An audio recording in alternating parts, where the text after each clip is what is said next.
जो टीडीएस आपको जो आज टॉपिक शुरू कर रहा हूं, ये गवर्नमेंट ने एक सिस्टम बनाया टैक्स की कलेक्शन करने के लिए।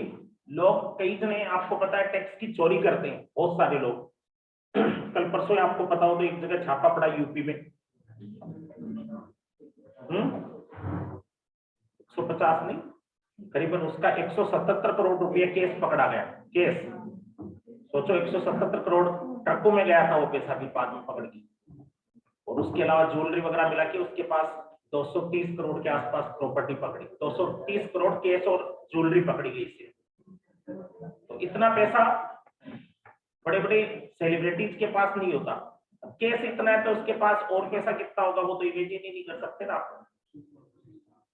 तो ऐसे लोग टैक्स की चोरी कर रहे हैं। सरकार ने बहुत सारे लोगों को ऐसे को जकड़ने के लिए अनडिस्क्लोज इनकम का आपको नियम बताया था मैंने। 60% वो टैक्स लगता है सरचार्ज से, वो एक अलग बात है।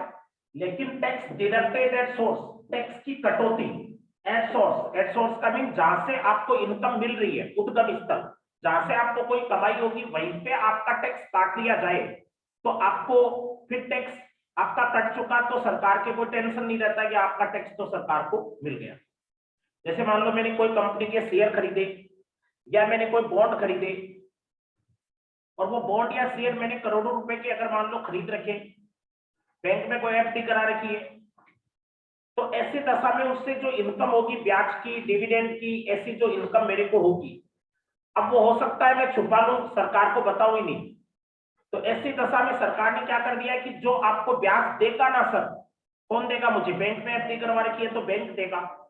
कोई कंपनी के शेयर खरीद रखे हैं, डिबेंचर खरीद रखे हैं, तो वो कंपनी देगी ब्याज या डिविडेंड। तो सरकार ने ये टीडीएस का नियम ये बना दिया कि जो पे करने वाला है वो आपका टैक्स सरकार को दे देगा। जैसे दो वर्ड इसके लिए मैं आपको काम में ले रहा हूं, एक पेयर और एक वर्ड क्या काम में लिया जा रहा है? पे। पेयर का मीन कौन हो गया? जो टैक्स, जो आपको कोई भुगतान कर रहा है, पेमेंट करने वाला, जो आपको कोई भुगतान करने वाला है वो व्यक्ति, वो आपकी इनकम पर टैक्स ये पेयर काट देगा और किसको दे देगा? गवर्नमेंट को ले जाके दे देगा। कायदे से इनकम हो रही है पेई को, पैसा मिल तो इसको रहा है, पेयर तो भुगतान करने वाला हो गया, पेई कौन हो गया? पाने वाला। तो इनकम तो इसको हो रही है ना, पेई को। कायदे से टैक्स लायबिलिटी किसकी है? टैक्स किसका बन रहा है? पेई का। जैसे मान लो आपको कोई इनकम हो रही है सैलरी की, कोई कंपनी से जॉब कर रहे हो और आपको साल भर के 50 लाख रुपए सैलरी मिली, तो आप पेई हो गए। कायदे से सरकार आपसे टैक्स लेने वाली थी, लेकिन सरकार ने पेयर को, जो आपका एम्प्लॉयर है, उसी को बोल दिया कि भैया इसका टैक्स काट के पहले ही दे दो हमें। तो ये पेयर से टैक्स ले लेगी गवर्नमेंट खुद। तो इसमें एक तरह से टैक्स की वसूली आसान हो जाएगी ना। आप हो सकता है थोड़ा हिचकते टैक्स चुकाने में, चोरी करने की कोशिश करते, लेकिन सरकार आपके एम्प्लॉयर को पकड़ ले रही, जो आपको भुगतान करने वाला है उसी से सरकार टैक्स ले लेती है। तो इससे हम टैक्स की चोरी नहीं कर पाते। तो ये एक ऐसा प्रोविजन बनाया हुआ है जिसमें जो भुगतान करने वाला है, जो आपको कोई पैसा चुकाएगा, आपके लिए जो इनकम होने वाली है उस पर टैक्स चुकाने वाले से ही सरकार ले लेगी। तो ऐसा करने से सरकार क्या कर रही है? टैक्स की वसूली को आसान बना। तो ये टैक्स का जो कलेक्शन है किस तरीके से होता है और कैसे इसके अंदर होता है, वो आप लोगों को सारी बात मैं बताने वाला हूं, ध्यान देना आप लोग। देखो, ये इसलिए बनाया हुआ है क्योंकि इनडायरेक्ट सिस्टम कर दिया इसमें एक तरह से टैक्स का। जनरली क्या होता है, जैसे मान लो टैक्स आपसे मैं कहूं कि जैसे मान लो आप सब लोगों को मैंने सैलरी दिया, मेरे स्टाफ के लोगों को 20-20 लाख रुपया, और फिर सरकार आपसे कहे कि लाओ 5-5 लाख रुपया वापस दो सब लोग, तो आपका जी घबराएगा ना। आपको लगेगा सर मेहनत की कमाई है, कैसे दे दें हम, लगेगा मुश्किल। और यही कंपनी जो आपको सैलरी देने वाली थी 20 लाख में से 5 लाख काट के सरकार को दे दे और आपको सिर्फ 15 लाख ही देवे। आपको कितना मिल रहा है? 15 लाख। 5 लाख की बस एक स्लिप दे रही है, सर्टिफिकेट, कि आपका टैक्स कट गया, हमने सरकार को दे दिया। तो आपको संतोष करना ही पड़ेगा ना। आपको आने के पहले, आपके पास पैसा पहुंचा उसके पहले कट गया, तो आपको सेटिस्फाई होना पड़ेगा। और इसमें थोड़ा दर्द कम भी होता है। अपने से खुद से कोई चीज ली जाती है तो अपने एक बहुत मुश्किल काम हो जाता है। जैसे छोटा बच्चा है, उसको 5 चॉकलेट आप दे रहे हो और फिर उसको कह रहे हो कि 2 चॉकलेट टैक्स की वापस दे, वो दे देगा क्या? वो रोने लग जाएगा। है ना, और उसको 3 ही चॉकलेट दी, उसको पता ही नहीं चलने दिया कि 5 चॉकलेट थी है तेरे पास या 5 मिलने वाली थी क्या, 3 दे दी और 2 खुद खाली गवर्नमेंट के, मतलब तो उसको पता ही नहीं चलेगा, वो 3 चॉकलेट में खुश हो जाएगा ना, तो वो दर्द कम होता है। इनडायरेक्ट टैक्स की तरह ये टीडीएस का सिस्टम बनाया है। तो ये अलग अलग सेक्शन वाइज चलेगा, कौन कौन सी चीज पे कितना टीडीएस कटता है और इसकी रेट वगैरह आपको मैं बताऊंगा। और कुछ इसमें फर्क ये भी है कि अपने चेंजेस भी इस चैप्टर में आते रहते हैं हर महीने 2 महीने से, तो आप लोगों को जो भी चेंज है वो भी आप लोगों को साथ साथ में ध्यान रखना है जो भी मैं बोलूँ, क्योंकि मैं अब आपको अगले साल के हिसाब से बताऊंगा, 22-23 असेसमेंट ईयर के हिसाब से हम पढ़ रहे हैं। For the quick recovery of tax, मिल गया क्या टॉपिक सबको? For the quick recovery of tax and control the evasion of tax, for the quick recovery of tax, tax की एक तेजी से वसूली करने के लिए, for the quick recovery of tax, tax को जल्दी से जल्दी वसूलने के लिए, and control of the evasion of tax, और टैक्स की चोरी जो होती है, इवेजन बोलते हैं चोरी को, वंचन, और टैक्स का जो इवेजन होता है, कर की जो चोरी होती है उसको कंट्रोल करने के लिए the provision of TDS is applicable, उसके लिए कह रहा है प्रोविजन जो है टीडीएस के वो एप्लीकेबल किए गए हैं। For the quick recovery of tax, tax की तरह तेजी से वसूली करने के लिए, and control the evasion of tax, और टैक्स का जो इवेजन होता है, टैक्स की जो चोरी होती है उसको रोकने के लिए the provision of TDS is made applicable, उसके लिए करा है कि टीडीएस के प्रोविजन जो अपने जोड़े गए ताकि कोई भी टैक्स की चोरी ना कर पाए। The amount of TDS is deducted, ये टीडीएस किसके द्वारा काटा जाता है? बाय द पेयर, पेयर कौन हो गया? जो आपको कोई पैसा देने वाला था वो, at the time of payment, payment के टाइम वो क्या करता? आपसे टैक्स काट के सरकार को दे देगा। पार्ट 2 ऑफ शेड्यूल फर्स्ट, एक इनकम टैक्स का हर साल इनकम टैक्स के लिए बजट पेश होता है, आपको पता होगा, तो बजट जिसको फाइनेंस एक्ट कहा जाता है, तो फाइनेंस एक्ट जो है उसके अंदर शेड्यूल बनी हुई है, शेड्यूल फर्स्ट, उसका पार्ट 2 जो होता है, शेड्यूल फर्स्ट का पार्ट 2, उसमें ये कह रहा है डेट जो होती है टीडीएस की हर साल की लिखी हुई रहती है कि कौन सी चीज पे कितना टीडीएस लगेगा। तो टीडीएस के बारे में हम लोग बात जो शुरू कर रहे हैं, आप लोगों को टीडीएस के बारे में 1 to 1 रेट और उसकी सेक्शन वाइज आपको डिटेल समरी चलेगी, तो आप लोग ध्यान देना। इसमें क्या टेबल चलती है, अलग अलग चीजों पे कितना कितना टीडीएस और किस रेट से आपका काटा जाता है उसका डिटेल में आपको बताने वाला हूं।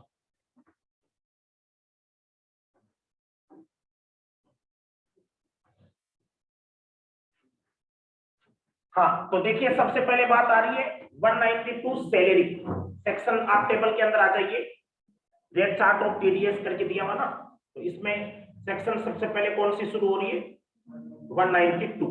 ये सेक्शन अलग अलग काफी सारी आएगी और सेक्शन वाइज याद करना है, थोड़ा टाइम लगेगा लेकिन आपको याद हो भी जाएगा, याद करवाऊंगा मैं, जैसे डिडक्शन आप लोगों ने याद करी थी ना वैसे ही, तो उसी तरीके से सोच लेना, वापस पूछने वाला पोर्शन है आप लोगों के लिए, में क्या चेंज होता रहता है, तो साथ साथ में हम चेंज को भी ध्यान में रखेंगे। देखो सेक्शन आप लोगों को ध्यान रखनी है कि कौन सी सेक्शन पढ़ रहे हैं हम, टीडीएस की सेक्शन चलेगी लेकिन अलग अलग सेक्शन के तहत टीडीएस काटा जाता है। तो टीडीएस की मैं आपको समरी बता रहा हूं कि टीडीएस किस चीज पे कितना क्या कटेगा। सेक्शन जैसे 192 किस चीज की है? ये सैलरी पे टीडीएस कटेगा। इसके तहत सबसे ज्यादा लोगों को सैलरी की तो इनकम होती है, तो सैलरी पे टीडीएस कटेगा, जो हम सैलरी मिलती है हमें, एम्प्लॉयर देता है एम्प्लॉय को, और अगर कितनी रकम तक आपके टीडीएस नहीं कटेगा वो भी आपको दे रखा है टेबल, वैसे इसके अंदर बनी हुई है, ज्यादा आपके सही हो रहेगी बोर्ड पे, आपको मैं समरी लिख रहा हूं लेकिन कोई वर्ड छोड़ भी दूं तो ये एग्जामिशन लिमिट का कॉलम है कि आपकी सैलरी अगर कितने तक हो तो टीडीएस नहीं काटेगा अगला। तो ये करा आपकी सैलरी 2.5 लाख या 3 लाख रुपए, और सीनियर से भी वेरी सीनियर होता है तो 5 लाख, हालांकि उतना सीनियर कोई जॉब जनरली करता नहीं, तो 3 लाख 2.5 लाख की लिमिट तक आपकी सैलरी हो तो आपको ये करा टीडीएस नहीं कटेगा, और उससे ज्यादा हो तो टीडीएस कटेगा। किस रेट से कटेगा? स्लैब रेट आप पे लगाई जाएगी, स्लैब रेट प्लस सरचार्ज कोई अगर हो तो वो भी जोड़ देना, प्लस सेस, अगर सेस हो तो वो भी जोड़ देना, टोटल मिला के जितना टैक्स आपका बनेगा लिख लेना, slab rate plus surcharge plus TDS cess. आप निकालते हो ना, इंडिविजुअल असेसमेंट किया था तो पहले स्लैब रेट लगाई थी, फिर क्या जोड़ा था? सरचार्ज जोड़ा था, और फिर क्या जोड़ा था? सेस। सरचार्ज, रिबेट, सेस, वो सब नियम कायदे लगा के जितना टैक्स बनेगा आपका उतने की आपको ये करा क्या देना पड़ेगा, एडवांस टैक्स ये टीडीएस के रूप में देना पड़ेगा। इसको एवरेज रेट भी कहते हैं कई जगह, इसको क्या कहते हैं, एवरेज रेट भी कहा, एवरेज रेट। एवरेज रेट से टीडीएस कटेगा। जैसे मान लो आपको साल की सैलरी मिल रही है, हर महीने 50,000 रुपया मान लो सैलरी आपकी, 12 महीने की कितनी सैलरी हुई, 6 लाख। अब आपका टीडीएस कोई पूछ रहा है टीडीएस कितना कटेगा, तो 6 लाख रुपए में ये तो सैलरी की इनकम है, और भी कोई हेड की इनकम हो सकती है, कोई डिडक्शन हो सकती है, वो सब घटाएंगे। हालांकि ऐसा होता नहीं है जनरली, आपको ये मान लेते हैं कि सैलरी है सिर्फ 6 लाख रुपए और कोई इनकम नहीं है, आपके सैलरी की इनकम में आपको सब कुछ घटाया हुआ है, कोई सैलरी में स्टैंडर्ड डिडक्शन भी मिलती है और भी मिलती है, सब कुछ घटा लिया। ऐसे इमेजिन करो कि टैक्सेबल सैलरी दे रखी है कितनी, 6 लाख। अब आपका टीडीएस पूछा है तो 6 लाख पे टीडीएस कैसे निकलेगा, 6 लाख पे टैक्स कितना बनेगा भाई, शुरू के 2.5 लाख पे नील, अगले 2.5 लाख पे 5%, 12,500, और 5 लाख के बाद अगले 1 लाख पे 20%, 20,000 का वो टैक्स हो गया। तो 20 और 12,500 कितना टैक्स आ गया, 32,500। अगर टैक्सेबल सैलरी 6 लाख है तो 32,500 का टैक्स, 4% शेष भी जुड़ेगा, कितना आ जाएगा, शायद 1,300 रुपया शेष आ जाएगा। तो 32,500 और 1,300, 33,800 रुपया आपकी 6 लाख की अगर टैक्सेबल इनकम है, तो सैलरी की अगर 6 लाख की इनकम है तो आपका कितना टीडीएस आ गया, 13,800। 6 लाख पे टैक्स बन गया 33,500 समथिंग, तो 32,500 तो, और ऊपर 4% शेष लग गया। सरचार्ज तो 50 लाख से ऊपर होता है तब लगता है, तो शेष वगैरह मिला के कितना हो गया टीडीएस, 33,800। लेकिन आपको एक बात और बताऊं, सुनिए, देखो सैलरी पे ये जो टीडीएस आपने निकाला है, ये जनरली क्या एक साथ आपसे लिया जाना चाहिए क्या, सैलरी तो हर महीने की महीने मिलती है, सैलरी तो हर महीने की महीने मिलती है। अगला मालिक जो आपको सैलरी दे रहा है, वो या तो उसके पास ऑप्शन ये रहता है कि लास्ट महीने की सैलरी में से एक साथ काट ली, लास्ट वाले महीने में, जैसे मार्च के महीने में, साल के अंत में, मार्च अभी आने वाला है, उसके अंदर आपको सैलरी 50,000 देने वाला था, उसने कहा कि 33,800 का सर आपका टीडीएस बन रहा है, आपको बोल रहा है 33,800 का टीडीएस बन रहा है, सैलरी ले जाओ 15,000, 16,000 समथिंग। आप एकदम दुखी हो गए ना कि ऐसे सैलरी में कैसे काम चलेगा, 16,000 ही मिले, क्योंकि 50,000 रुपया मिलने वाले को 16,000 मिले तो वो दुखी होगा। तो सरकार कहती है कि महीने के महीने काट दो थोड़ा थोड़ा टीडीएस उसका, जैसे 33,800 साल भर का टीडीएस कटना है, कितने महीने में सैलरी मिल रही होगी साल में, 12 महीने, 12 का भाग दे दो, 1 महीने का टीडीएस आ जाएगा। 33,800 में 12 का भाग दोगे लगभग 2,500-3,000 रुपया आएगा, हाँ 2,250। तो वो हर महीने काटते जाए तो ज्यादा सुविधाजनक रहेगा क्या आपके, कि 50,000 की सैलरी है, 2,250 हर महीने टीडीएस काट ले, तो 47,000 समथिंग मिलते रहेंगे, फिर आप ज्यादा खुश रहो, क्योंकि एक साथ में कोई इंसान सैलरी पाने वाला इतनी कटौती नहीं करवाना चाहता। तो दोनों ऑप्शन है आपको इसमें। सैलरी में अगर टीडीएस की बात करें तो 2.5 लाख या 3 लाख की सैलरी तक तो टीडीएस कटता नहीं है, जो एग्जेम्पशन लिमिट थी ना भाई एक इंडिविजुअल के लिए, कि नॉर्मल सिटीजन के 2.5 लाख तक मिले और सीनियर सिटीजन के 3 लाख तक मिले, उससे ज्यादा हो तो स्लैब रेट लगाओ, सरचार्ज शेष जोड़ो, और फिर उससे जो टैक्स आया वो टैक्स आपको देना पड़ेगा। और अगर दूसरी भाषा में कहें तो एवरेज रेट टैक्स की लगती। फिर आती है इसके बाद में सेक्शन कौन सी, 192A। 192A withdrawal from employ provident fund. 192 जो है वो कहती है प्रीमेच्योर विड्रॉवल। प्रीमेच्योर विड्रॉवल, अगर आपने एम्प्लॉय प्रोविडेंट फंड में से आपने निकाला है, और प्रीमेच्योर विड्रॉवल शब्द भी लगा सकते हो, premature withdrawal from EPF. Employ provident fund में से अगर कोई कर्मचारी ने पैसा निकाला है, withdrawal from employ provident fund, PF सुना आप लोगों ने, हम पीएफ में पैसा जमा कराते हैं, हर महीने की महीने कटता है, वो सैलरी में से 10-12% नौकरी करते हैं उन लोगों के, तो वो कायदा ये है कि रिटायरमेंट पे आपको मिलता है वो पैसा, कि आप जब रिटायर हो गए एक साथ वो 20-30-50 लाख रुपया मिल जाएगा। लेकिन उसमें ये भी नियम है कि आप रिटायरमेंट से पहले भी जरूरत पड़ने पर उसमें से पैसा निकाल सकते हैं, आपका ही पैसा है, पीएफ अकाउंट आपका खुद का ही, तो वो पीएफ अकाउंट में आप रिटायरमेंट से पहले घर परिवार में कोई शादी हो, मकान बनाने हो, कोई और कोई पर्सनल रीजन से पैसे की जरूरत पड़ गई, तो उस अकाउंट में से पीएफ में से निकाला जा सकता है, लेकिन उस पर टीडीएस कटेगा। टीडीएस का मतलब मैं ये कतई नहीं कह रहा हूं कि इस पर टैक्स लग रहा है, मैं कह रहा हूं कि आपको देने वाला आदमी आपकी उस रकम में से कुछ रकम काट के सरकार को दे देगा। अब हो सकता है उस पे कल को टैक्स बने या हो सकता है नहीं भी बने।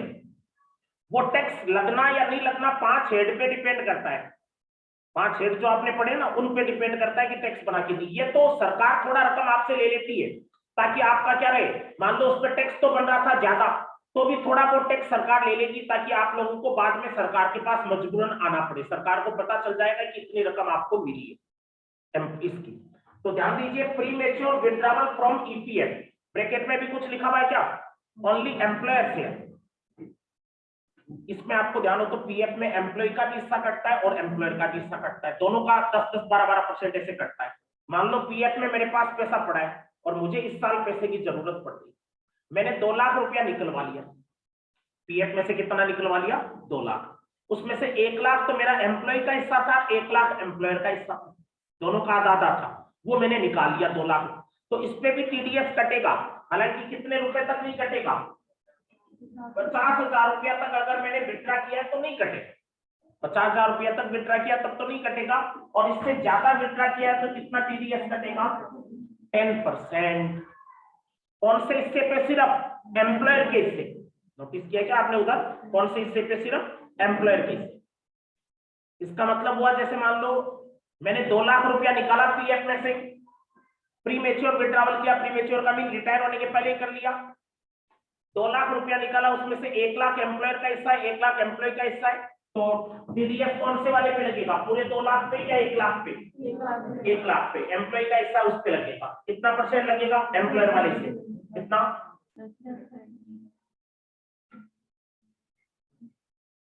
10%। तो कितना हो गया, 10,000 रुपया हो गया। एम्प्लॉयर का हिस्सा लाख रुपया है, उसका 10% काट लेगा वो, और मुझे कितना देगा, पीएफ वाला अकाउंट में से 90,000 ही मिलेगा एम्प्लॉयर के हिस्से का। मेरा तो 1 लाख पूरा मिल जाएगा, मैं 2 लाख निकालने की कोशिश कर रहा था, लेकिन 2 लाख में से टीडीएस कट गया 10,000 का। एम्प्लॉयर का जो हिस्सा था 1 लाख, उसका 10% कितना टीडीएस कट गया, 10,000। तो मेरे 2 लाख के निकालने की एंट्री होगी, लेकिन मेरे को मिलेंगे कितने, एंट्री में डेबिट, मेरा खाता डेबिट होगा पीएफ का 2 लाख से, मेरे पास आएंगे चेक बन के आएगा 190 का, और 10,000 की एक स्लिप लगी हुई आएगी साथ में, your TDS has been deducted and deposited to government, और 10,000 की रसीद।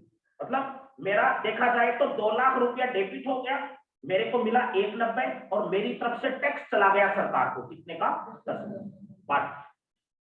ब्रैकेट में इसके कुछ लिखा हुआ भी होगा, लेकिन if PAN is not mentioned, if PAN is not provided, अगर एम्प्लॉय अपना पैन नंबर नहीं बताता है या पैन नंबर जमा नहीं करवाता है, देन तो ये टीडीएस एमएमआर वाली रेट से कटेगा। एमएमआर कितना होता है अपने 42.744, उससे कट जाएगा। ये भी ध्यान रखना, अगर आपने पीएफ से निकलवा रहे हो पैसे, अगले ने आपका पैन नंबर मांगा, पैन कार्ड होता है, वो पैन नंबर आपके पास था नहीं, तो पैन नंबर नहीं था, तो 10 की जगह वो कितना काट देंगे, 42%। मतलब लाख रुपया में से 42-43,000 गया, बचा हुआ आ जाएगा 57,000 रुपया आपको। ये गड़बड़ हो गया ना काम पूरा ही, तो ये भी ध्यान रखना। तो 192A सेक्शन वाइज आप लोगों को, देखो ये सारी चीजें जो पूछूंगा ना सेक्शन वाइज, हालांकि ये बहुत इजी लगेगी। पुराने बच्चों को पूछोगे ना आपकी टीडीएस, तो कहेंगे टीडीएस में क्या पढ़ा है, मीन रटवा दिया उनको और कुछ ही नहीं पढ़ा। आपको देखोगे तो आपको ये डिडक्शन से हार्ड लगेगा टॉपिक, लेकिन इजी है। डिडक्शन क्या थोड़ा बड़ा था टॉपिक, ये डिडक्शन जितना बड़ा नहीं, ये 2 दिन का ही, 1 दिन या 2 दिन। तो देखो 190 और 192 और 192A, इसमें रेट कितनी लगेगी, 10%। ध्यान रखना इसमें कोई सरचार्ज सेस कुछ नहीं जोड़ते, खाली सैलरी में तो क्या जोड़ा था हमने, स्लैब रेट लगाई थी प्लस सरचार्ज सेस भी जोड़ा था। इसमें केवल क्या बोला आपको, फिक्स 10% ही कटेगा। आपको लाख रुपया एम्प्लॉयर कैसे का आपने पीएफ में से निकाला, 10% 10,000 ही कटेगा। ऐसे नहीं कि 4% से सेस तो जोड़े, वो प्रसाद नहीं जोड़ना। 192A withdrawal from EPF. अब आ रही है सेक्शन कौन सी, 193। 193 किसकी आ रही है, इंटरेस्ट ऑन सिक्योरिटी, प्रतिभूतियों पर ब्याज। इस पे भी टीडीएस कटता है, और ये आपने अदर सोर्स में पढ़ा भी था, इंटरेस्ट ऑन सिक्योरिटी, याद है क्या कुछ, इंटरेस्ट ऑन सिक्योरिटी का वहां टॉपिक आया था। तो इंटरेस्ट ऑन सिक्योरिटी कटेगा, हालांकि ये कह रहा है कितने रुपए तक नहीं कटेगा, 5,000 तक, लेकिन शर्तें हैं उसके साथ, अकाउंट पे चेक से मिला हो, लिस्टेड कंपनी से मिला हो, ये शर्तें पूरी, डीमेट अकाउंट के रूप में हो, 3 शर्तें होती है। तो 5,000 रुपए तक नहीं कटता, अप टू ₹5,000। क्या क्या शर्तें हैं? लिस्टेड कंपनी हो, अकाउंट पे चेक हो, और एक शर्त और होती है डिमेटेरियलाइज हो सिक्योरिटी। डिमेटेरियलाइज का मीन ऑनलाइन होनी चाहिए, फिजिकल फॉर्म में नहीं, तो नहीं कटता। इससे ज्यादा हो तो कितनी परसेंट रेट से कटेगा टीडीएस? 10% रेट से कटेगा। इनके देखो आपको ब्रैकेट में भी कुछ रेट लिखी हुई रहेगी, है ना, वो ब्रैकेट वाली रेट क्या क्रॉस लगाते रहना।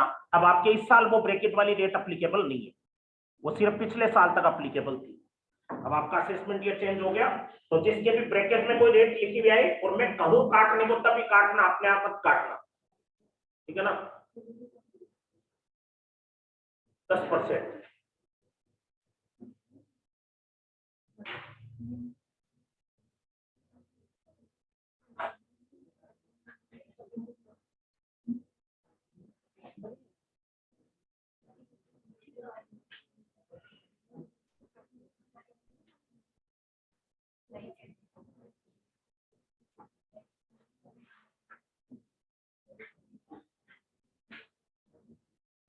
ठीक है, देखो इसमें आपको एक चीज और बता दूं, ध्यान से सुन लो।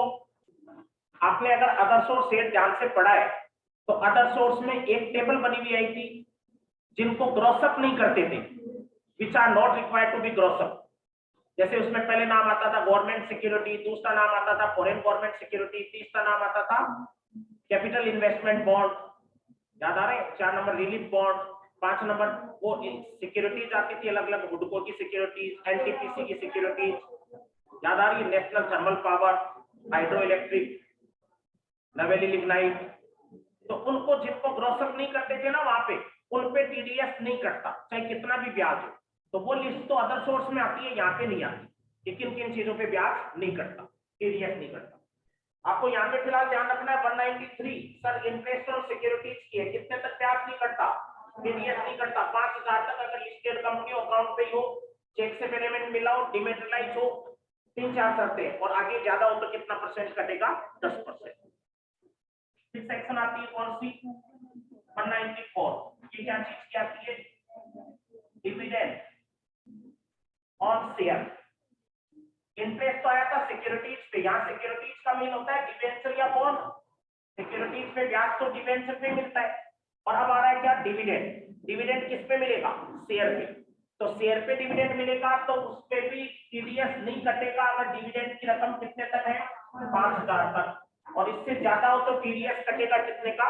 10%। आपको सर इसमें पूछेंगे क्या? ये जो मैं बता रहा हूँ ना, ये पूछेंगे आपको, बोलेंगे कि 194 के तहत डिविडेंड जो होता है शेयर पे, उसमें कितनी रकम तक टीडीएस नहीं कटता? 5,000 तक। उससे ज्यादा हो तो कितनी रेट से कटता है? 10% कटता है। ये इसी तरीके के सवाल बनेंगे, ब्रैकेट वाली रेट काट देना इस पे, ठीक है। फिर आता है इसके बाद में सेक्शन कौन सा? 194A। ये क्या चीज का रहा है? Interest other than interest on security. Interest other than interest on security.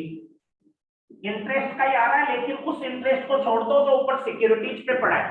तो ये कौन सा इंटरेस्ट हो गया? फिर interest other than interest on security, ये हो गया बैंकों से ब्याज मिलता है, एफडी पे, सेविंग अकाउंट पे, आरडी पे, या कोई पोस्ट ऑफिस में, कोऑपरेटिव सोसाइटी में, और कहीं आपको ब्याज मिलता है तो उनकी ब्याज की बात आ रही है। तो interest other than interest on security, इसमें कितने तक टीडीएस नहीं कटता? तो ये कह रहा है कितने तक टीडीएस नहीं कटेगा? 40,000 रुपए तक। अगर वो इंटरेस्ट आपको 40,000 रुपए तक का मिला हो, कोई बैंक से, पोस्ट ऑफिस से, या कोई कोऑपरेटिव सोसाइटी से, तो आपको ऐसे दशा में ये कह रहा है अपने टीडीएस नहीं कटेगा। या उसमें भी पढ़ते हो आप अदर सोर्स में भी 40,000 रुपए तक नहीं कटेगा। अगर वो ब्याज किससे मिला है? पोस्ट ऑफिस, बैंक, या फिर किससे मिला है? कोऑपरेटिव सोसाइटी से। 50,000 रुपए तक टीडीएस नहीं कटेगा, यही पोस्ट ऑफिस, बैंक वगैरह से ब्याज मिला है तो। अगर वो आप सीनियर सिटीजन हो, अगर आप सीनियर सिटीजन हो तो कितने तक टीडीएस नहीं कटेगा? 50,000 रुपए तक नहीं कटेगा। और अदर केस हो तो तीसरा एक लिखा हुआ होगा, अदर केस में 5,000 रुपया। अदर केस का मतलब क्या हो गया? बैंक, पोस्ट ऑफिस और कोऑपरेटिव सोसाइटी, इन तीन के लिए तो लिमिट चलती है 40 या 50। बैंक, पोस्ट ऑफिस और कोऑपरेटिव सोसाइटी, इन तीन के लिए तो लिमिट कितने की है? 40,000। सीनियर सिटीजन हो तो ये लिमिट कितने की रहती है? 50,000। और अदर जैसे मान लो कोई कंपनी से ब्याज मिला है, कोई और कोई व्यक्ति से मिला है, फर्म से मिला है, तो 5,000 रुपए तक आपके टीडीएस नहीं कटेगा। 5,000 से ज्यादा हो तो ही टीडीएस कटेगा। ध्यान रहेगी क्या बात?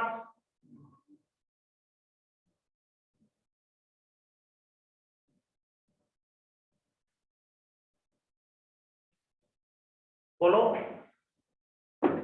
40,000 रुपए तक का ब्याज मिला है बैंक या पोस्ट ऑफिस या कोऑपरेटिव सोसाइटी से, चाहे ब्याज कोई सा भी हो, सेविंग अकाउंट का हो चाहे एफडी का हो, सारे ब्याज आ गए इसमें।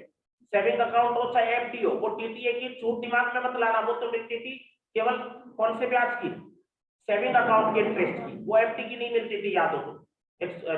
वो टीटीए की डिडक्शन एफडी टीटीए की पड़ी थी। यहाँ पे आपको टीडीएस का बता रहा हूँ, तो टीडीएस जो कटेगा वो 40,000 रुपए तक नहीं कटेगा। जैसे मान लो बैंक में मेरी एफडी है या कोई सेविंग अकाउंट से ब्याज मिल रहा है, साल भर का कुल मिला के ब्याज अगर एक बैंक 40,000 से कम का दे रही है मुझे, तो टीडीएस नहीं कटेगा। एक बैंक से मिलने वाला ब्याज अगर कितने से कम हो? 40,000 से, और 40,000 से ज्यादा का हो तो काटेगी। सीनियर सिटीजन हो तो 50,000 तक नहीं काटेगी। और मेरे को कोई कंपनी वगैरह से कोई डिपॉजिट पे ब्याज मिल रहा है तो 5,000 तक नहीं कटेगा, उससे ज्यादा हो तो कटेगा। और कितना परसेंट ब्याज पे टीडीएस कटेगा? 10%। ब्रैकेट वाली रेट ध्यान नहीं रखनी, 10%। बोलो इस बात में कोई डाउट हो तो? इंटरेस्ट की बात जो आपको बताई है, इंटरेस्ट का देखो 193 भी इंटरेस्ट की आई थी, 194 ए भी इंटरेस्ट की आई थी, ये दोनों इंटरेस्ट की आई है। लेकिन ये इंटरेस्ट था सिक्योरिटीज पे, और ये इंटरेस्ट किस पे आ रहा है? बैंक से, पोस्ट ऑफिस से, कोऑपरेटिव सोसाइटी, इनसे आ रहा है। ठीक है। फिर इसके बाद में 194 के, ये किसकी आ रही है? डिविडेंड। डिविडेंड की भी दो सेक्शन है। डिविडेंड फ्रॉम म्यूचुअल फंड, ऊपर तो आया था डिविडेंड ऑन शेयर, अब आ रहा है डिविडेंड फ्रॉम म्यूचुअल फंड 194 के। म्यूचुअल फंड से डिविडेंड मिल रहा है तो उसके बारे में आ रही है। 5,000 तक इसमें भी टीडीएस नहीं कटेगा, अप टू 5,000, और उससे ज्यादा हो तो कितना परसेंट? 10% टीडीएस कटेगा। तो ये टीडीएस की देखो कितनी सेक्शंस आप लोगों ने अभी पढ़ी है? 6 सेक्शन। ये अपने 6 सेक्शन का अलग ग्रुप बना लो, या अलग इनको 6 को पहले अलग याद करना। कौन कौन सी आ गई? सैलरी की आ गई पहले तो सबसे पहले, फिर premature withdrawal from PPF, EPF, फिर इंटरेस्ट ऑन सिक्योरिटी, फिर डिविडेंड, फिर इसके बाद में इंटरेस्ट अदर देन इंटरेस्ट, और फिर dividend from mutual fund. Section आती है 192, 192 ए, 193, 194, फिर 194 ए, 194 के, ये सेक्शन 192, फिर ए लगा दो 192 ए, फिर 193, 93 के ए मत लगाना, 194, फिर 194 के ए, फिर 194 के ए। ठीक है। तो ये सेक्शन में लिमिट भी याद रखनी है। 192 में सैलरी में लिमिट बड़ी चलती है, 192 ए में 50,000 की चलती है, 193 में 5,000 तक की, 194 में 5,000, 194 ए में 40-50,000, 194 के में 5,000 वापस। ये लिमिट भी आपको ध्यान रखनी है और रेट भी आगे ध्यान रखनी है। पिछले साल दो रेट याद करनी पड़ रही थी, ये ब्रैकेट में जो लिखी हुई है ना आपके, जो काट रहे हो आप लोग, ये भी याद करनी पड़ रही थी। कई बार बहुत पंगे का काम हो जाता है इनमें। इसमें डाउट लग रहा है आप लोगों को? कोई वापस बतानी हो तो बोलो। सर एक बार 194 है, वापस बताना सर।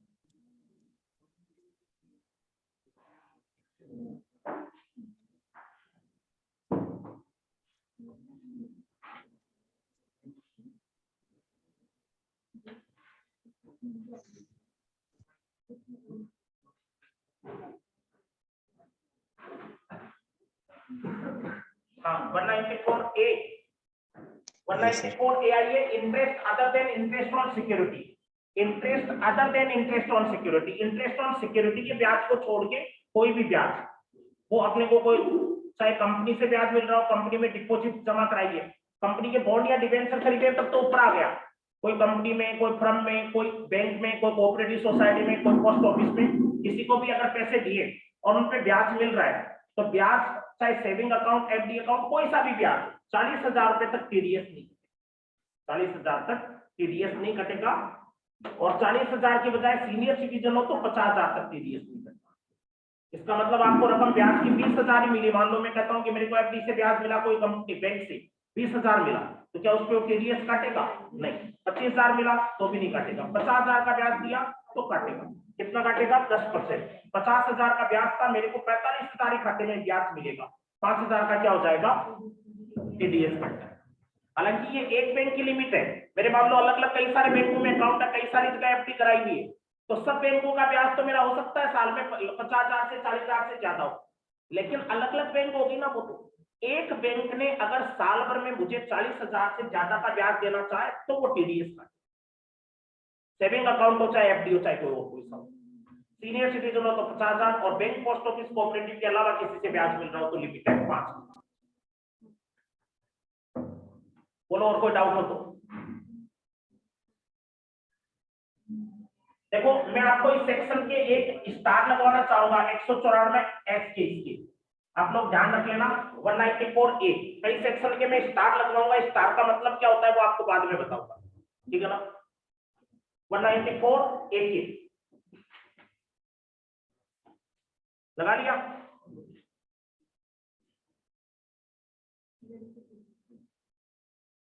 आगे चलेंगे फिर 194 बी। देखो अब आगे सेक्शन जो आएगी वो आप लोगों को पता होगा।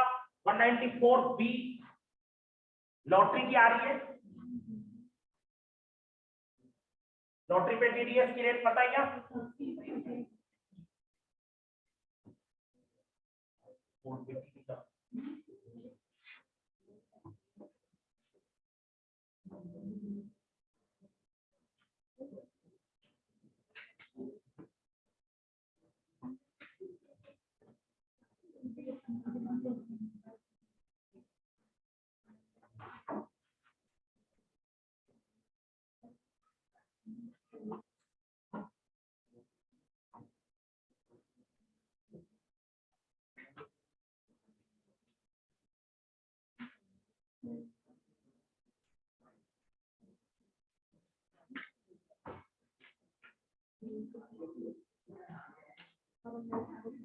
हाँ, आगे सेक्शन देखिए 194 बी से लेके 194 डबल बी वाली।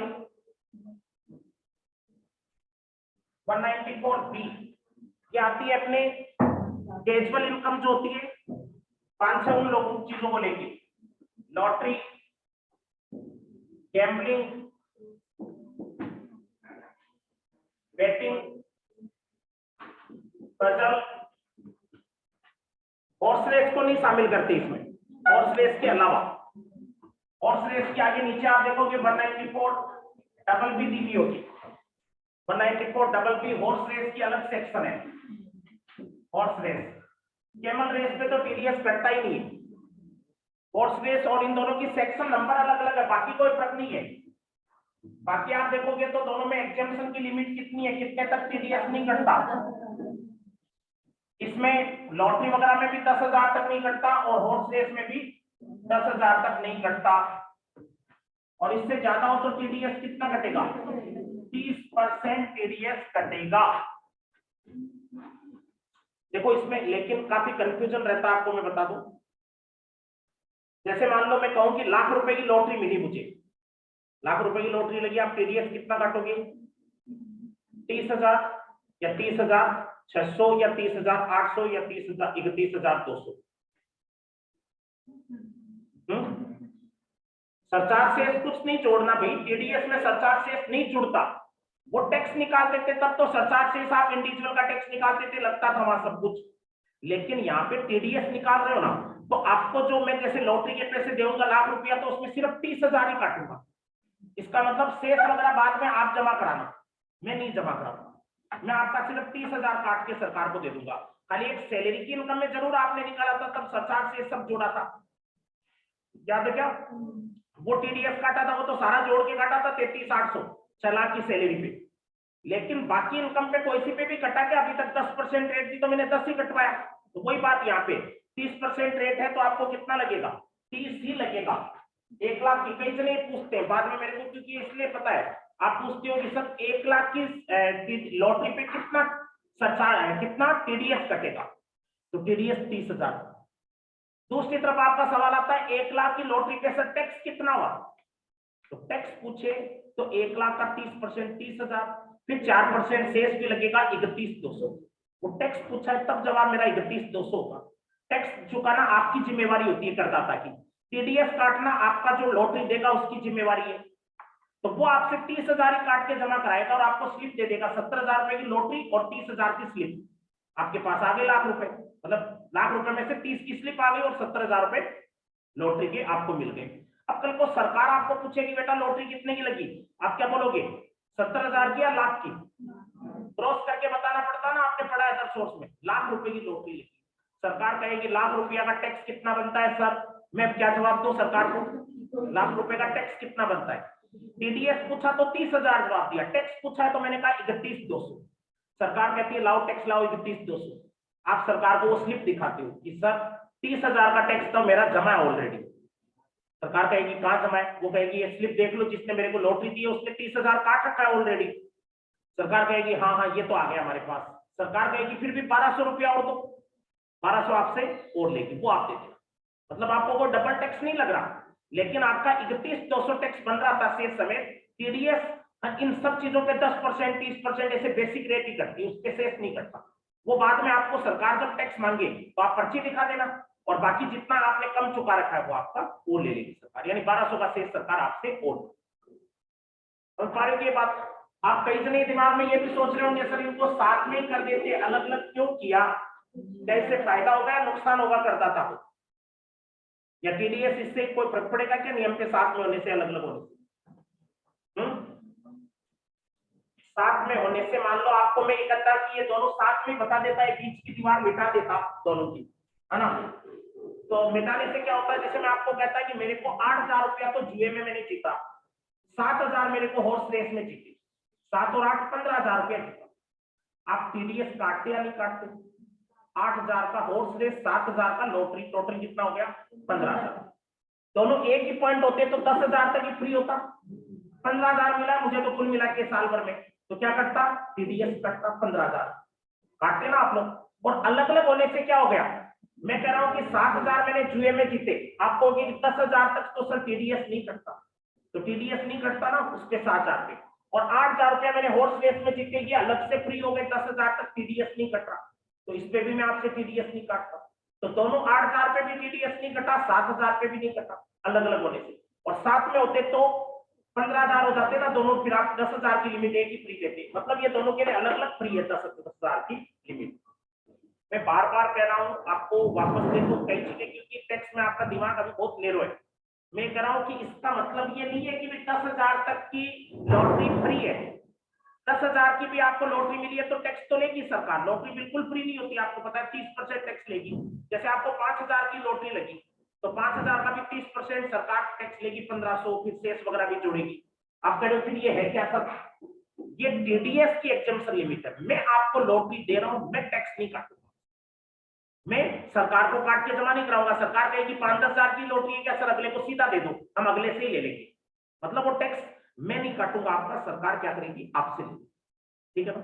अभी आप पढ़ रहे थे वो एफडी पे उन पे ब्याज 40,000 तक का फ्री आया था, आपको लगा था ये फ्री हो गया, 40,000 50,000 का फ्री नहीं है, 40,000 तक क्या नहीं काटा मैंने, टीडीएस नहीं काटा, मैं मान लो बैंक को आपसे मैं क्या नहीं काटूंगी, टीडीएस नहीं काटूंगी, लेकिन आपकी इनकम में आप 40,000 का आदर्श उसमें ब्याज दिखाओगे तो सही, अब आपका वो फ्री नहीं है, उसमें हाँ कोई छूट टीटीए वगैरह की मिल जाए सीसीए में, वो उसके अंदर एटीटीए की, वो एक अलग बात है, लेकिन वो तो सेविंग अकाउंट के ब्याज की मिलेगी, बाकी ब्याज पे तो टैक्स देना ही पड़ेगा ना आपको।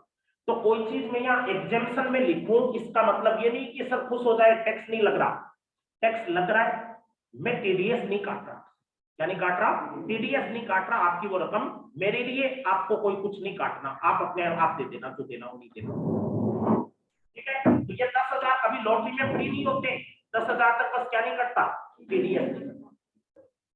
फिर आती है 194C, कॉन्ट्रैक्ट की। 194C payment to contractor. अगर कोई पेमेंट हम कर रहे हैं, किसको पेमेंट कर रहे हैं? कॉन्ट्रैक्टर को। 194C payment to contractor. अगर पेमेंट को हम कर रहे हैं, पेमेंट हम कर रहे हैं कॉन्ट्रैक्टर को, किसी ठेकेदार को या एडवर्टाइजिंग एजेंसी को या कोई विज्ञापन वाली एजेंसी को। पेमेंट अगर हम कर रहे हैं कॉन्ट्रैक्टर को, ठेकेदार से कोई काम ठेके पे करवा रहे हैं, एडवर्टाइजिंग एजेंसी को पेमेंट कर रहे हैं, या फिर हम जैसे ये भाड़ा वगैरह चुका रहे हैं, हायर चार्जेस। हायर चार्जेस क्या होता है आपको बताओ तो, जैसे मान लो किराया तो नहीं बोलेंगे, अपने इनको देते हैं, वो क्या बोला जाता है, जैसे ट्रक वगैरह से कोई माल मंगवाए, तो ट्रक से माल मंगवाए उसको हम पेमेंट करें तो वो क्या कहलाएगा? हायर चार्जेज ही बोलोगी क्या उसको? हायर चार्जेज याद रख लोगे। हायर चार्जेज जो हम माल का भाड़ा वगैरह चुका रहे हैं वो। ध्यान दीजिए, ठेकेदार को कोई पेमेंट कर रहे हैं, जैसे मैं कोई काम ठेके पे करवाता हूँ, ठेके का मतलब आप जनरली क्या लगाते हो, बिल्डिंग वगैरह का ठेका ही, बिल्डिंग का ही नहीं होता ठेके का नहीं। कोई भी काम, जैसे मैं कहता हूँ कि कैंटीन मैंने ठेके पे दे रखी है, कोई फर्श वगैरह डलवाए उसका काम ठेके पे, मशीन की भी कई प्रोसेसिंग ठेके पे दे दी जाती है आजकल, होते ना तरह तरह के ठेके जिनमें पेमेंट अगले को पूरा एकमुश्त कर रहे हैं। या एडवर्टाइजिंग एजेंसी को, जैसे हम कई बार होता है कि एडवर्टाइजमेंट का ठेका दे देते हैं, एक तरह से अखबार में कोई विज्ञापन आ रहा है हमारा, और विज्ञापन में बीच में एजेंसी होती है, वो हमारे से पैसे लेगी और अगले के विज्ञापन जो अखबार में जिसमें लगाना वो लगाए। कोई होर्डिंग का ठेका दिया, कोई टीवी विज्ञापन का ठेका दिया, तो वो। या फिर हायर चार्जेस। हायर चार्जेस का मीन है यहाँ पे ट्रक वगैरह से कोई माल आता है ट्रांसपोर्ट में, तो लाखों का भाड़ा लगता है, उसमें भी दूर दूर से ट्रक चल के आते हैं, उनका खर्चा बहुत आता है, तो वो भाड़े की बात है। तो इन सब की, तो ये जो आपने पेमेंट पढ़ा है उसमें फ्री की लिमिट थोड़ी बड़ी है, आप इसमें देख लेना एग्जाम्पशन। देखो क्या क्या कहा है, सिंगल 30,000 रुपये एक बार में आप ठेकेदार को या इन तीनों में से किसी को पेमेंट कर रहे हो, तो सिंगल पेमेंट कितने से बड़ा नहीं हो तो एग्जेम्प्टेड होगा, टीडीएस नहीं कटेगा। सिंगल पेमेंट अगर एक ठेकेदार को आपने किया है वो 30,000 से बड़ा नहीं हो। एग्रीगेट, एग्रीगेट का मीन है यहाँ पे साल भर में मिला के, और सब चीजें तो एग्रीगेट देखी जाती थी, यहाँ पे हम सिंगल का भी देख रहे हैं कि अकेला पेमेंट 30,000 से बड़ा नहीं हो। एग्रीगेट साल भर में मिला के पेमेंट जो एक ही ठेकेदार को कर रहे हैं वो लाख रुपए से बड़ा है, इतने से बड़ा नहीं हो। कॉन्ट्रैक्टर या एडवर्टाइजिंग एजेंसी या हायर चार्जेस को इनको पेमेंट कर रहे हैं वो एग्रीगेट में कितने से बड़ा नहीं हो, 1 लाख रुपया से बड़ा नहीं हो। और अगर ट्रांसपोर्ट ऑपरेटर है तो उसका भी पेमेंट जो किराए भाड़े का करेंगे वो फ्री हो जाएगा।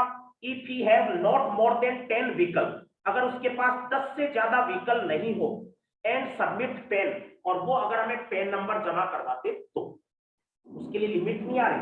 ट्रांसपोर्ट ऑपरेटर का पूरा ही भाड़ा फ्री होगा, लाख का भाड़ा दे रहे हो चाहे उसको 50,000 का दे रहे हो चाहे कितना भी दे रहे हो, अगर उसके पास कितने से ज्यादा व्हीकल नहीं हो, 10 से कम व्हीकल होने चाहिए, और दूसरा उसने हमें क्या दे दिया हो, पेन नंबर, तो उसके टीडीएस उसको पेमेंट जो हम कर रहे हैं उस पर नहीं काटेंगे।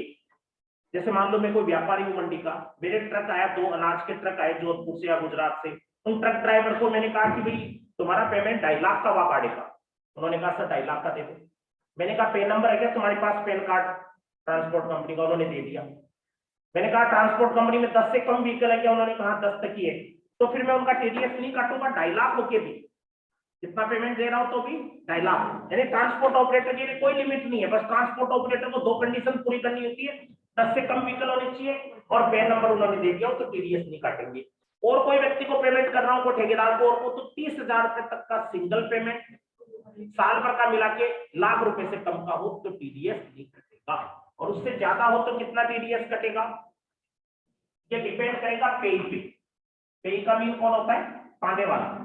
पाने वाला अगर इंडिविजुअल या एचयूएफ है तो टीडीएस किस रेट से काटूंगा, 1%, और इंडिविजुअल एचयूएफ के बजाय पाने वाला कोई कंपनी या फर्म है तो टीडीएस किस रेट से काटूंगा, 2% की रेट से काटूंगा। तो ये अलग अलग रेट इसके अंदर आप लोगों को ध्यान रखनी है, ठीक है। तो ये 194C, इसके भी स्टार बना लेना आप लोग, सेक्शन की स्टार बनाते हैं, स्टार आप लोग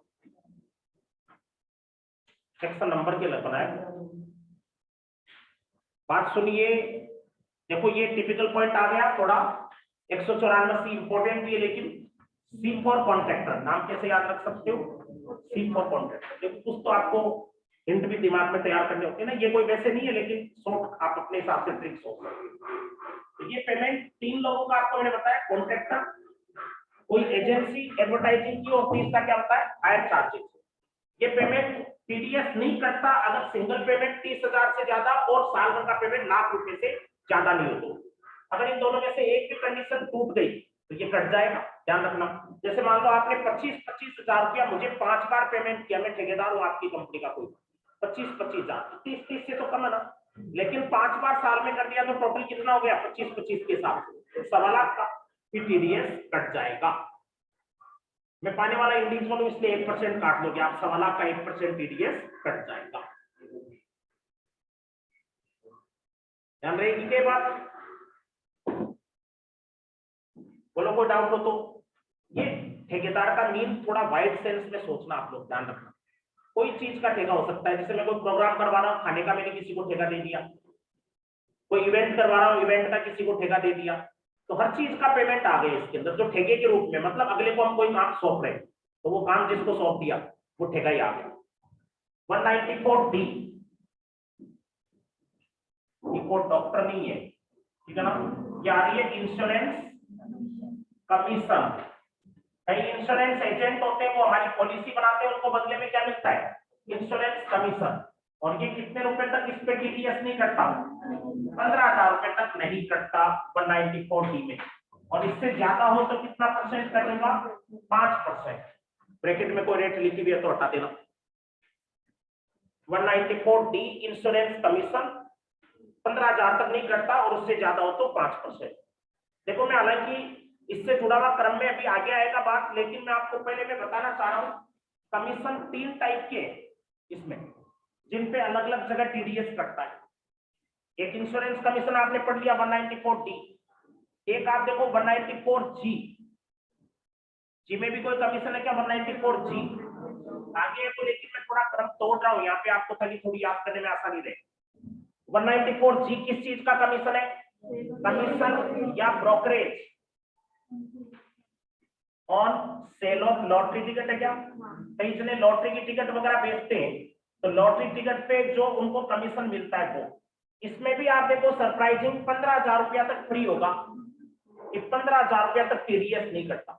जिन लोगों का दिमाग ज्यादा नहीं चल पा रहा, बाय चांस टैक्स जिनकी पड़ी भी नहीं है, तो ये चीजें एकदम नई है आप लोगों को मैं बता दूं। मीन पहले का आपको कुछ भी नॉलेज नहीं है तो भी आप इनको लर्न करो, और कैसे लर्न करो, जैसे मैं बोल रहा हूं वैसे वैसे लर्न करो, इनको घर पे भी वापस करने का। मीन ये सेक्शन वाइज आपको ध्यान रखना है कि ये टीडीएस नाम से सब कोई टॉपिक बता रहे, टीडीएस में पैसा देने वाला आदमी पूरा पैसा नहीं देता हमें, क्यों नहीं देता, क्योंकि सरकार उससे टैक्स ले लेती है हमारी रकम पे, और वो कितना टैक्स ले लेती है वो बता रहे हैं सर, कौन सी रकम पे लग रहा है, सेक्शन नंबर कौन सा, और कितने तक अगर पेमेंट हो तो टीडीएस नहीं काटेगा, अगला पूरा दे देगा।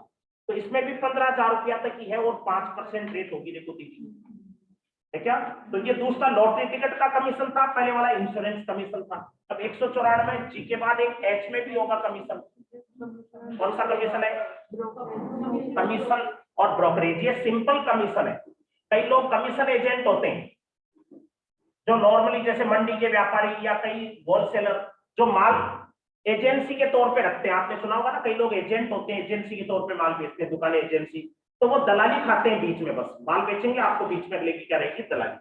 उनको भी 15,000 रुपया तक पेमेंट करेंगे तो वो टीडीएस नहीं काटेंगे, और उससे ज्यादा हो तो 5%। तो इन सेक्शन को हालांकि मैंने थोड़ा क्रम तोड़ के लिखवाई है, लेकिन ये तीनों कुछ सेम है ना बातें, तो कुछ कुछ सेम आए वो तो याद हो सकती है साथ में। 194D, 194G और 194H, हालांकि तीनों का कमीशन सेम नहीं है।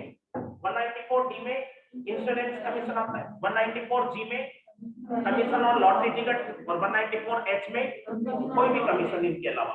तो 15,000 रुपए तक इन पे टीडीएस नहीं कटता, और इससे ज्यादा हो तो 5%। बोलो इन बातों में कोई डाउट हो तो तीनों में अभी तक।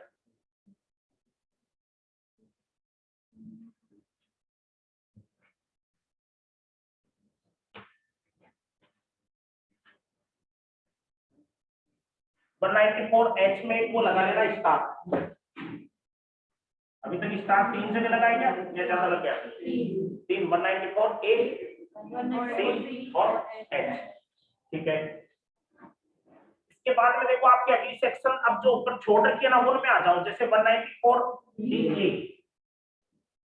194 डीए ये किस चीज की आ रही है? Life insurance policy.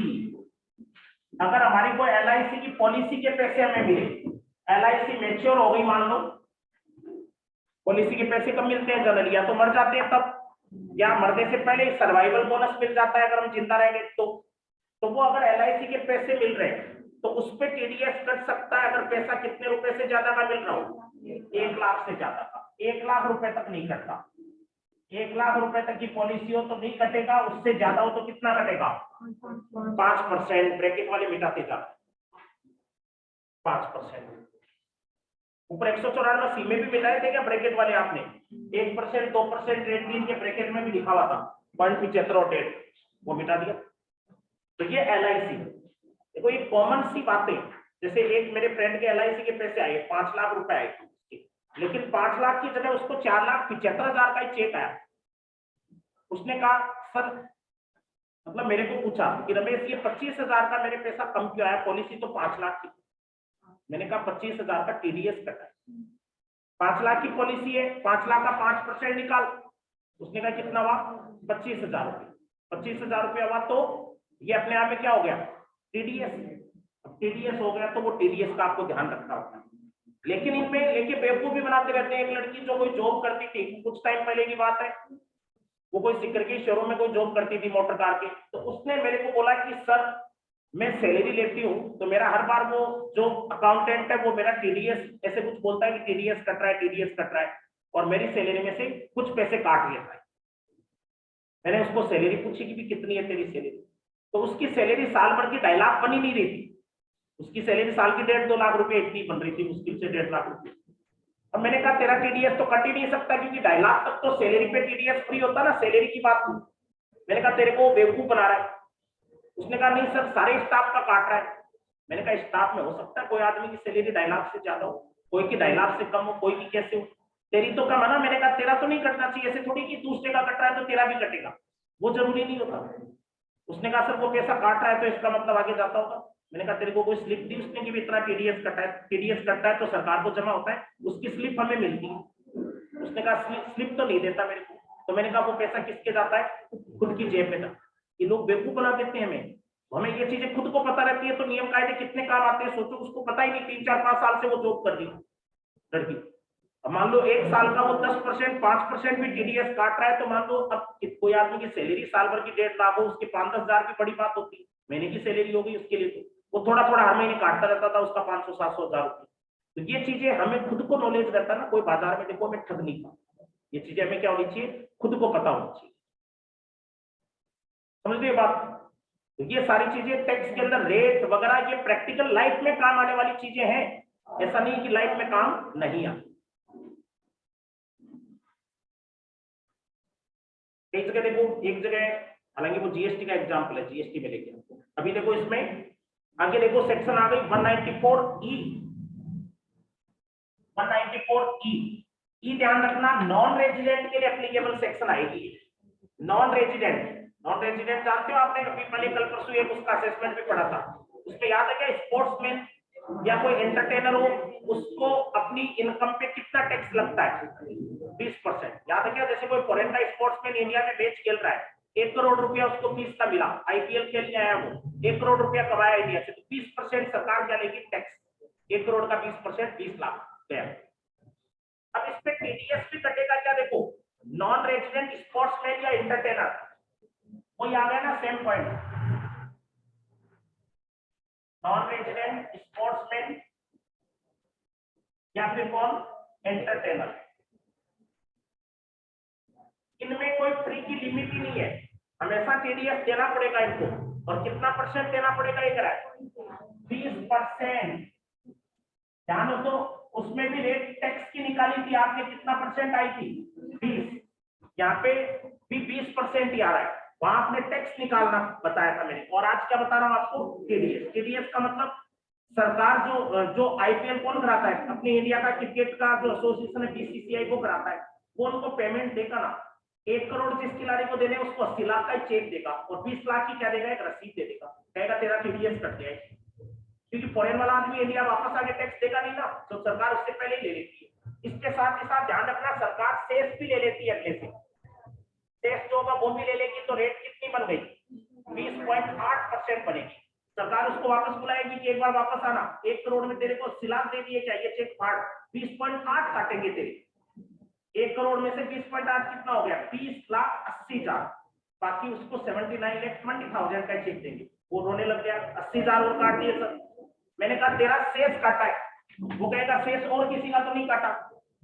मैंने कहा तो आएगा क्या वापस इंडिया, कोई ठिकाना नहीं है। गवर्नमेंट क्या कह रही है, वो क्या मालूम अगले साल आए कि नहीं आए टैक्स देने, 80,000 का क्यों आएगा वो आदमी, खाली सेस ही तो बाकी रहा, सेस ले लो ना, उसका टेंशन ही खत्म हो।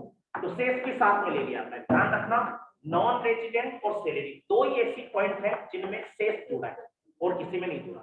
यानी कि आप लोगों को सैलरी में जोड़ा है या फिर किस में जोड़ा है, नॉन रेजिडेंट, बाकी किसी में नहीं जुड़ा। बाकी लोग हम इंडिया के हैं, सरकार कह रही है कहां जाओगे बात। दूसरी बात, यहाँ पे इसमें ही पहली बार ऐसा आया है जिसमें एग्जेम्पशन भी नहीं है, मीन पूरे जितना भी पैसा मिला है पूरे पे 20% टीडीएस करने का। हाँ लग सकता है सच्चा रेट, ये सच्चा लगता है तो सच्चा भी ले लेगा।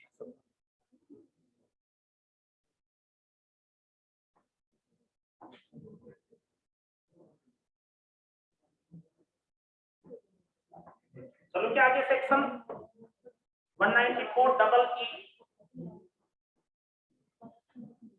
दिखेंगे नहीं आप लोगों को, ये मिटा रहा हूं फिर पहले। 194 डबल ई पे ये दूसरा पड़ाव आएगा।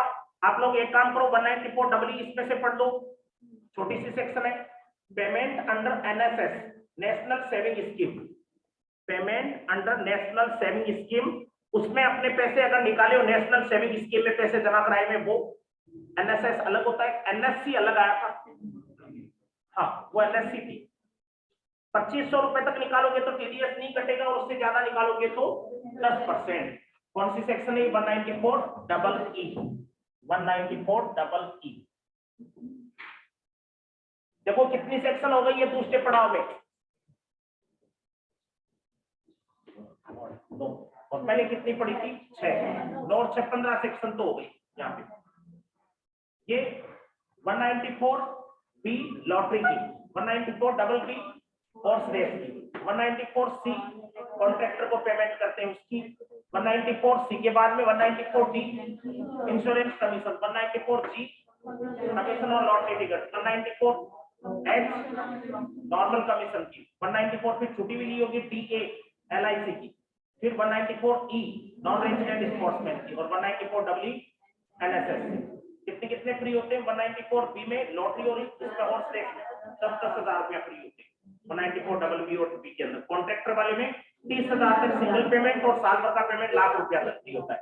194 डी में 15,000, 194 जी और एच में भी 15,000, 194 डी ए एलआईसी में ₹1,00,000 तक, फिर 194 ई में कोई फ्री नहीं होता, 194 डब्ल्यू में 2,500 है ना। रेट कितनी कितनी लगती है, लॉटरी पे 30%, हॉर्स रेस पे भी 30% टीडीएस की। 194 सी कॉन्ट्रैक्टर वाले में पाने वाले पे डिपेंड है, पाने वाला इंडिविजुअल अचीवर को तो 1 और कोई अदर हो तो 2। 194 डी जी और एच इन कमीशन में 5%, ठीक है। 194 ई में नॉन रेजिडेंट वाले 20, एक एलआईसी पे 5, फिर अपने इसकी एनएसएस में 10। बिल्कुल याद नहीं रहने वाली आसानी से, इनको जैसे मैं बोल रहा हूँ तो आपको लग रहा होगा इतनी आसानी से याद रह जाएगी, ये रेट सारी फिक्स हो जाएगी ऐसे, तो इनको पढ़ना याद करना और कल सुनाना भी है। हाँ कल टेस्ट है, काम ना करो, टेस्ट अपनी जगह है, ये याद अपनी जगह करो, दोनों चीज अपनी जगह है, पढ़ाई तो करनी पड़ेगी। ब्रेक के बाद में लेते हैं आगे उसमें।